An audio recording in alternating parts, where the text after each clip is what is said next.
I opened the store in '85. I'd been living here a year and had run through 4 jobs in that year. I wasn't very happy. I had my own business in Florida, where I'm from, and it was a record store.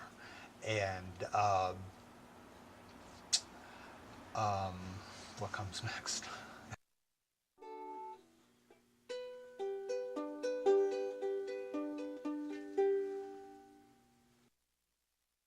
I'm Ted Gottfried. I'm the owner and operator of SeeHear fanzines, magazines, and books. Isn't that loud? It's the heater. It's the pipes. There must be some air in the pipes. I thought I'll open up a bookstore that features just music titles and be a specialty store. It was successful almost from the start. And then in the 90s, when fanzines seemed to be hyped to death, we thought we'd move the store to St. Mark's Place and try to capitalize on it and take over the world. And it was a complete failure. I lost lots of money. I owe lots of money. But we came back here to our original location, which we hadn't given up. See, up here is our NAMBLA titles, and then our sort of boy titles, which really are nothing more racier than looking at a Sears catalog. The idea of carrying many different views, and even ones that I definitely don't agree with, but are just so out there that they have a weird attraction for me. It's just like the most bizarre stuff I've ever seen. Everyone has their own idea of what's bad and what's good. I've had people come over and complain about the racist titles and then turn to the chick tracks and go, oh, these are funny. And they're just as hateful as the white Aryan tracks. Resistance. That's sort of like a punk rock, heavy metal, racist magazine. And people would always come in and tell me, do you know that's a racist magazine? And it's like, yeah. Another magazine, maybe the same one a while back, had a review of, what was that movie, Twister? And they liked it because it portrayed a strong Aryan woman. And the Jewish scientist was ridiculed in it. And, it's just like, okay, whatever.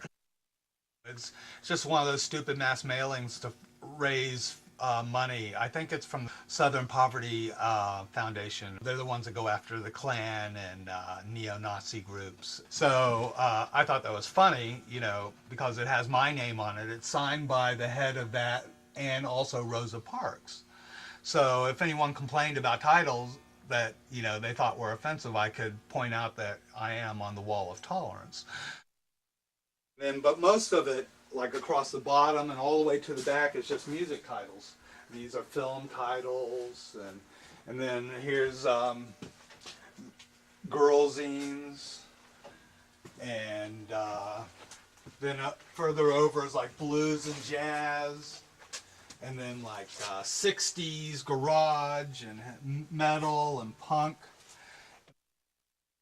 The idea was that it was going to be a store solely about music at the beginning. And we try to be as broad as we can in a non-mass market way. We have magazines and books about heavy metal, and chances are those people really don't care about the magazines and books about folk. Or jazz musicians probably don't really care about metal magazines. We have some sex titles, and, well, strange as it might seem, not everyone's interested in sex, or the sort of sex that's addressed in the magazines. A lot of people got off on the fact that it was these, self-published fanzines. They came in a store, picked up on that more than the fact that it was a store full of music titles. Oh, I play the ukulele, and I'm in a band called Sonic Uke.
is drill